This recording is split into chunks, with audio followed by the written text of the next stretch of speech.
Yo, what's up, may Nirvana, MB na naman nga pala to. Ang reviewer na walang tira, men. Kilala nyo na, walang iba kundi ako lang yun. At kung di ka pa nakasubscribe, men, click mo na yung subscribe button dyan sa Gedli para at least, men, updated ka sa mga ilalabas nating mga reaction videos, men. Katulad nito, men, ito. Suportahan nyo, men, itong nagaganap dito sa amin, men, sa ACRL na tournament battle, men. Ito yung Supremo 2026 round 1. So ngayon, men, iispatan natin at ito na rin, men, magsisilbing boto ko dito sa iispatan natin na laban, men. Ang magkalaban dito si Tuhod ng Manok. Tuhod ng Manok at saka si pakita natin. Si Saibu. So ito, men, ispatan na natin to. Baka ispatan pa ng iba. Let's go.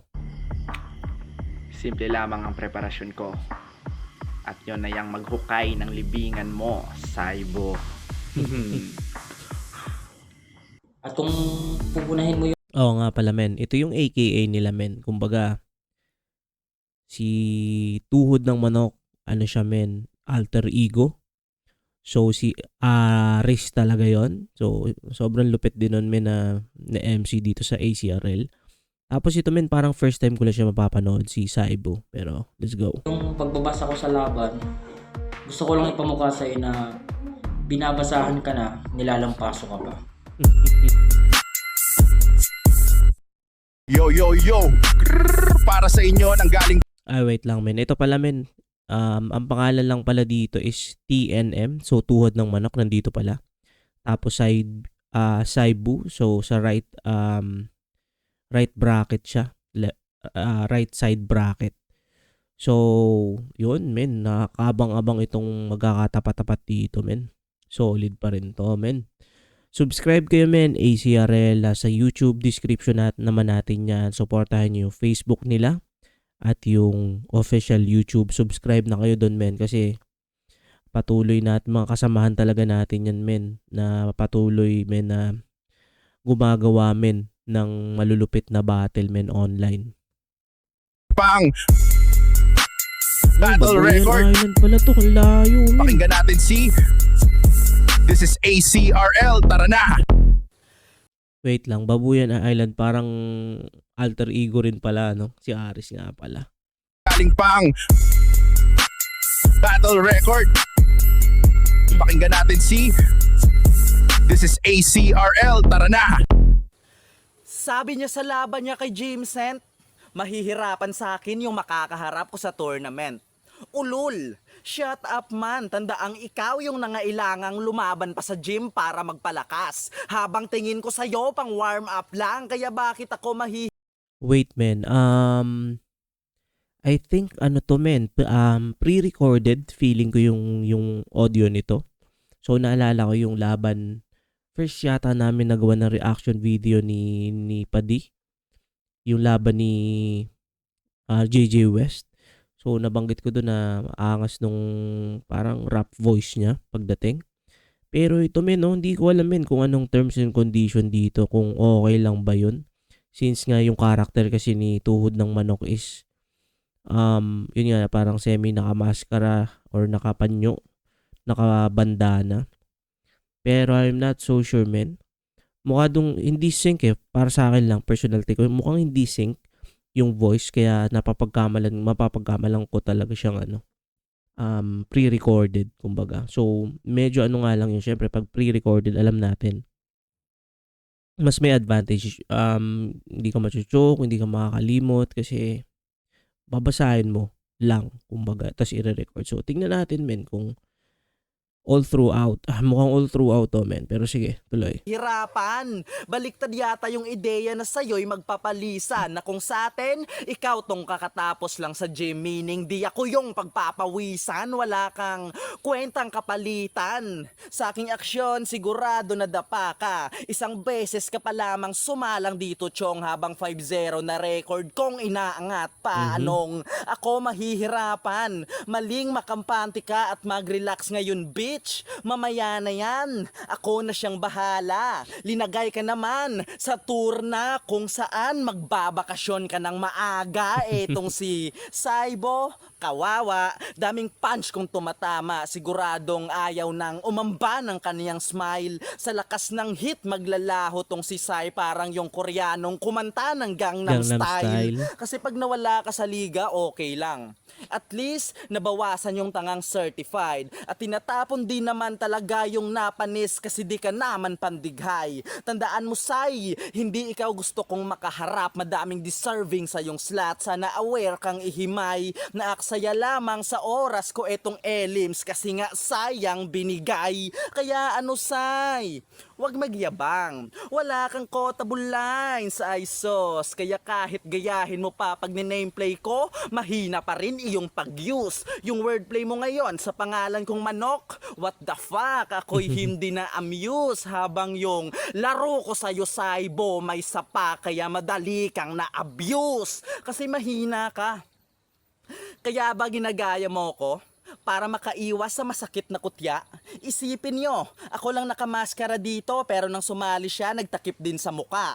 Napilitan ka lang magmaskara para pag natalo di mapahiya, sige ipakita pagiging bading mo bano. Habang ako sadyang nagtakip para ipamukha ang galing ko sa'yo. Nagtakip ako dahil mga estudyante ko nakaabang palagi sa mga battle ni Aris. Napilitang magpalit pangalan TNM upang di nila matutunan paano mambaboy ng labis. Habang ikaw, peke yang tapang. Dahil ang rason ng maskara ay kahinaan. Binalot buong ulo kasi walang dilang matabel. Habang maskara ko kalahati lamang upang ipakitang di duwag at taas noo sa napiling karakter. Kasi tangina ng maskara mo.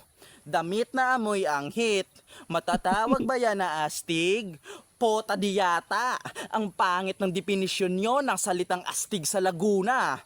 Pormang Bisaya, tangina neto ni Sai.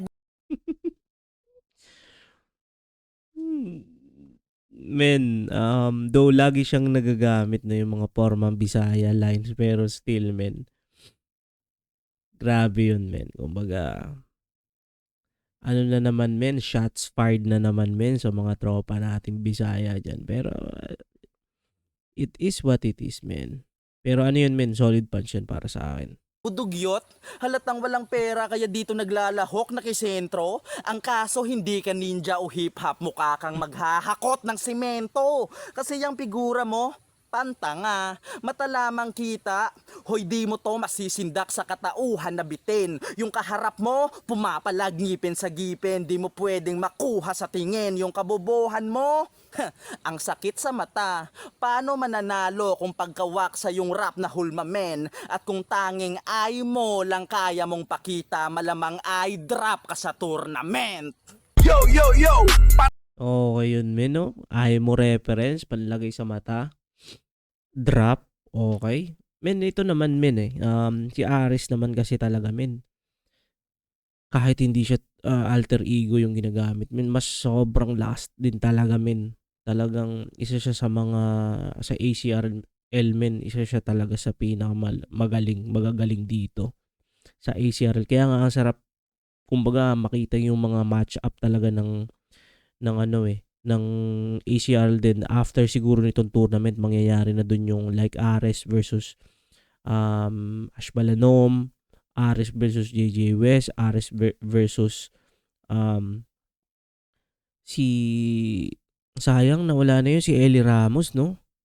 Ares versus Kozani, men. Sleeper talaga si Kozani, men. Maraming tumulog sa kanya, men. Pero para sa akin, men, grabe rin yung improvement ni Kozani. Kaya yung batang yun, tuloy-tuloy mo lang, men. Ano lang, mangarap lang, sabi nga ni Lipcram, dreams are free, but expensive something yung kay Batas. Spatan na natin, men, round 1 ni Saibo. Let's go. Para sa inyo, nanggaling pang Battle Record. Kanlubang Laguna pala to. Pakinggan natin si This is ACRL. Tara na! Yo, check.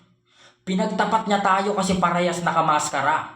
Ang pagkakaiba lang natin, di ako bumabanat ng mga barang pantanga. At nagmaskara ako para mapigilan yung mga puwersa na pwede ko pang gawin. Ikaw nagmaskara ka kasi nahihiya ka. Kasi alam mo sa sarili mo na hindi ka magaling. Kaya ngayon, magpakita ka ng galing.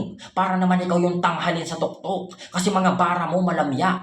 Pangbading na suntok. Habang mga linya ko lumalandslide. Parang nayanig na bundok. Ika'y madaling malugmok. At kung ayaw mong hubarin yung maskara mo, ako nang bahalang tanggalin sa suntok kasi malagim ang sasapitin mo dito, tang ina ka kahit di ka sumang-ayon. Huwag ka masyadong makampante kung panggagago lang ang baon at hindi rin lingid sa akin na wala kang trabaho sa maghapon. Wait lang men, magaling din pala to si Saibu men. Maganda yung ano niya, no? Maganda yung delivery niya, yung mga pagbigkas niya men. On point talaga. Tapos yung punto rin men, nung una niyang ina-highlight dito men. Parang sige, tuloy muna natin men. Babalik ko ng onti. Galing nito men, ni Saibu pala. Malagim ang sasapitin mo dito, tang ina ka kahit di ka sumang-ayon. Huwag ka masyadong makampante kung panggagago lang ang baon at hindi rin lingid sa akin na wala kang trabaho sa maghapon. Kaya kung dati tanghali ka na kung gumising, bukas di ka na babangon. Pero sabi nila mag-ingat daw ako kasi nakakatakot kang kalaban. Huwag nga kayo masyadong papansin. Delivery pa lang lamang na ako sa'yo kahit ilang beses ihambing. Kasi panuka na nga sa bara, sobrang pangit pa ng boses. Pati sa gigil salat din at huwag kang pigiling angat men. Kasi kahit malakas pa yung boses mo pagdating sa Diyos, ang yung himig malambing. Pero bakit? Matapang ka ba talaga? Ha? Di porket Bisaya ka, matatakot mo na ako. Yung kaya mo Ito na men. Ito lang din yung nakakaano sa no. Kumbaga, parang, ano bang tamang term? Kumbaga, kahit hindi alam mong hindi Bisaya yung kalaban mo, sasabihan mo na lang ng Bisaya siya. Kumbaga kasama na doon sa panlalait ng na-incorporate na talaga men sa battle rap yung formang Bisaya, boses Bisaya, accent Bisaya, talagang durog na yung mga tropang Bisaya. Pero syempre naman naintindihan natin yun kasi rap battle, ganito, ganyan. Pero yun nga, nasabi kanina ni TNM na yung postura daw or yung damitan is parang Bisaya. Tapos ito naman, same thing din yung may reference din sa Bisaya. Tuloy natin. yung boses mo pagdating sa Diyos, ang yung himig malambing. Pero bakit? Matapang ka ba talaga? Ha? Di porket Bisaya ka, matatakot mo na ako. Yung kaya mo lang angasan mga tauhan sa fast food, kaya wag kang umasa na kung sino mas gago. Kasi nakaaway mo yung crew ng Mang Inasal, di ba? Dahil akala mo mali yung trato, pero yung resulta, bungitong gago. E paano ba naman humingi ng only rice kahit puti yung plato? Kaya ang masasabi Oo nga men, familiar din ako doon sa ng Mang Inasal kasi yung para ma-identify nung mga crew na kung sino yung naka-unlimited at saka hindi is sa kulay ng plato. So pag yung puti wala, pag yung may di kulay green yata yun o brown, yun yung mga only rice. So syempre may loophole pa rin naman doon men. Kahit usually ang technique doon pag halimbawa dalawa kayo, isa lang yung naka-only tas yung isa hindi, tas bigyan mo na lang. Pero ano yan, bigla akong naisip ko agad for some reason, Mrs. Maglas, yung incident dun sa Mang Inasal ni Smaglas. Tuloy. di ba? Dahil akala mo mali yung trato, pero yung resulta, bungitong gago. E paano ba naman humingi ng only rice kahit puti yung plato? Kaya ang masasabi ko sa kalaban ko, dakilang tanga. Sa mga di nakakaalam, since birth na siyang tanga. Ang tibay, di ba? Tapos pagdating naman sa battle, puro chismis yung linya sa kada bira. Imbis gumawa siya ng tula, mas piniling ungkatin yung buhay ng iba. Kesyo, tinalo ka ni ganyan, tinalo ka ni ganto, iniwan kayo ng magulang, broken family kayo. Nung napanood ko yung dalawang battle mo dito, yung nasabi ko, mahina.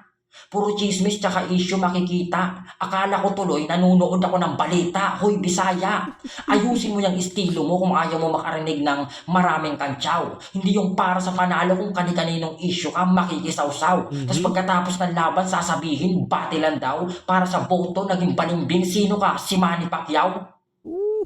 At paalala lang, hindi palaruan tong pinasok mong silid. Kahit mainit dito yung tagpo, mararanasan mong inig. Pagkadukot ko sa mata, sabay karit sa liig. Sige ngayon ka maghanap ng tulong habang gamit yung bibig. Pero congrats, oo congrats. Kasi yung pasigaw-sigaw mo sa battle, magagamit mo na chong.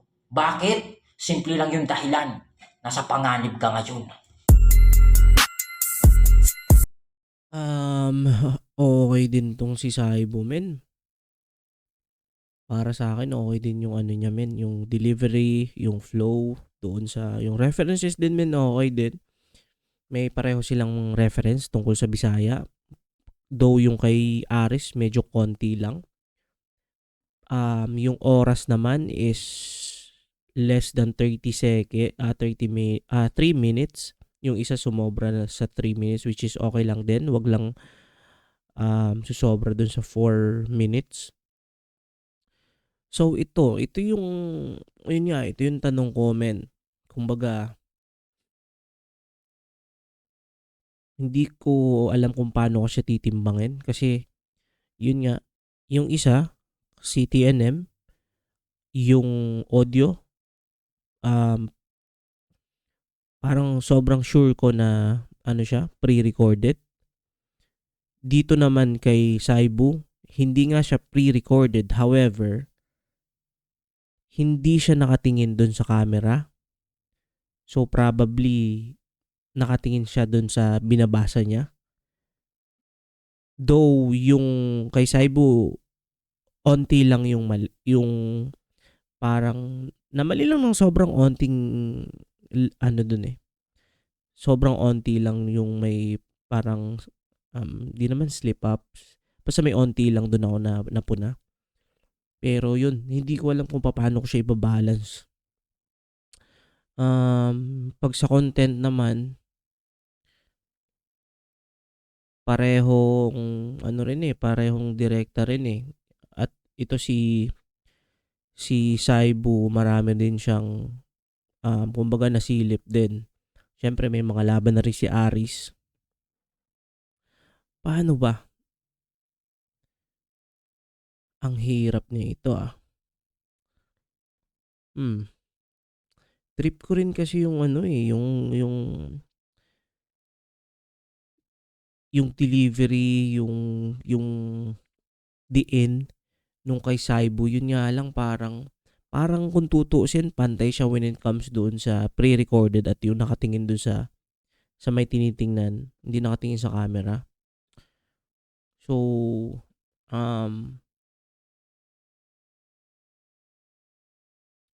I think ano ko na lang to, men. Personal preference ko dun sa content, para sa akin,